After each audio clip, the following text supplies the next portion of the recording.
السلام علیکم ګرانو کتونکو، زم تفهیم زیم شاجي زیم واجد علي.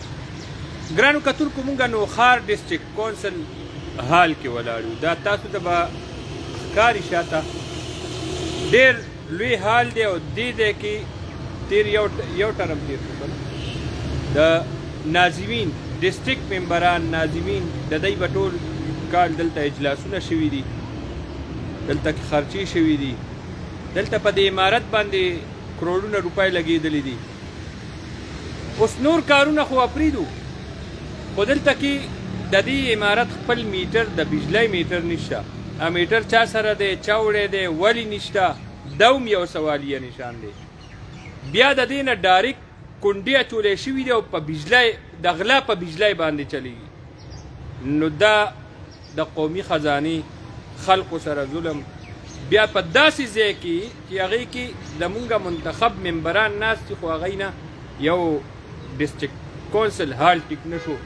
د دې نور اوورال چې کوم صورت حال دی، په دې باندې به نمبر په نمبر رڼا چې واجد خان نه به تپوس کوو، واجد بھائی څه ګوري او دا څه چل دی؟ ډسټریکټ کونسل جوړ شوی تقریبا 2010 کې جوړ شوی دی. د هغې نه پس پکې بیا څه ډېره موده پروت و، دغسې لکه کار پکې نه کېدو.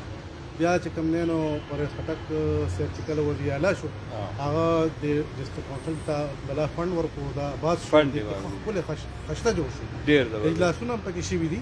خو هغه اجلاسونه چې کوم دی د په اجلاس په دوران کې دا بجلي ختمه شوې. دغه وخت کې ډسټریکټ ناظم هم و، ممبران هم او هغوی بار بار دا حکومت ته لیکي پته چا غفلت دی. هغې کو څه پورې هغه میټر ونه لګېد او بجلي هماغه غلا کې چې لګیا ده، لکه غلا شوه که نه. لکه موږ خلک خو چې معمولي داسې 1500 روپۍ بل مشار شي نو رانه بجلي کټ شي.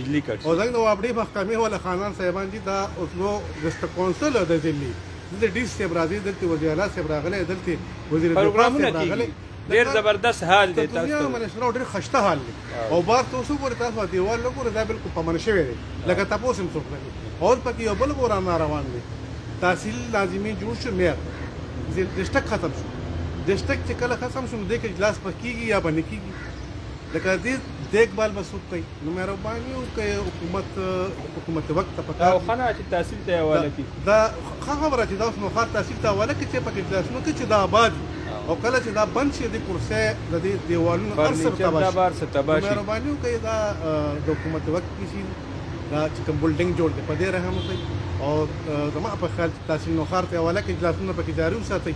نو دا امید ده چې دا دې سره یو خبره به اډ کوو ګرانو کتونکو، دا که حکومت وغواړي نو په دې باندې ډېر غټ فنډ هم پیدا کولی شي، ریوینیو جنریټ کولی شي. دا داسې یو حال دی، تیار حال دی، لږ رنګ روغن ورته وشي او د دې د کرایو آفر وکړي نو ډېر لوی ځای دی، پارکینګ دی، روډ دی، نوشهره کینټ دی، په نوخار کې دی، جلسې پکې کېدی شي، پروګرامات پکې کېدی شي، انجیوز دی په کرایه ورکولی شي. نو حکومت ته به ډېره لویه ریوینیو راځي. شاجي څه به وایي؟ دا چې کله لیاقت خان ناظم اعلی او بیا اشفاق خان شو، نو دې دپاره ټرانسفارم دپاره تقریبا 5.5 لک 100 لک روپۍ دی پیسې جمع کړې وي او باقاعده فایل هم د هغې شتې. د دې د خولې وینا چې فایل هم شتې، خو تر اوسه پورې پته لري چې پیسې څه شوې، هغه فایل څه شو، ټرانسفارم ولې ونه لګېږي.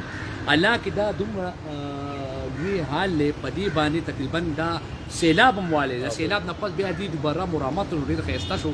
خو زه اریان دریان یم چې کوم اسمبلو ته خلک زمونږ د بلدیات راغلي وو، کومې نارې چې هغوی والي چې مونږ به د عوامو خدمت ساتو، د عوامو خدمت به کوو، چې هغوی خپل دا دفتر ټیک نه کړو، دفتر کې ګیلي ونه لګوله، نو ای به نور د عوامو خدمت څه کوي، خو یې به راتله پیداګي به راتله که نه.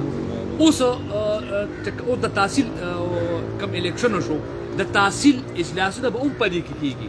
موږ دا اسحاق خان ته مطالبه کوو او پرویز خان ته چې اسحاق خان اوس مهر جوړ شوی، خدای ته وګوره د دې حال دیکبال به ته کوې، ته مهر شوی، د دې د بجلۍ تپوس وکړه، د دې سولرې خرابې دي، د دې لایټ خراب دی، د دې فرنیچر تباه شو، دې کې پروګرامونه پرایویټ پروګرامونه پکې کېږي چې په کار د ان جی او والا هم دې کې پروګرام کېږي. دا سرکاري دفتر دی، ته ما ته ووایه په دفتر کې صفایي لپاره څوک نشته، نور څه نشته. خیر چې د سرکاري دفتر د حال شو نو د نور به هغه څه حالي. په کار چې ډي سی هم په دې باندې فوټو نوټس والي، مس وزیر صاحب هر ځای ته ځي نوټس یې اخلي. په کار چې دا ستا پرې نږدې دفتر سره دی چې په کار یې په دې نو چکر ووایي راشي ویزیټ دې کې دغه کالوني شته سرکاري کالوني شي په کې افسران چې پاکلي دي نه راځي اسی کروڑ روپیا د عوامو ځای شي موږ پرویز خان ته مطالبه کوو چې موږ کم پروګرام کوو کم یو سیس کوو غیر سیاسي دي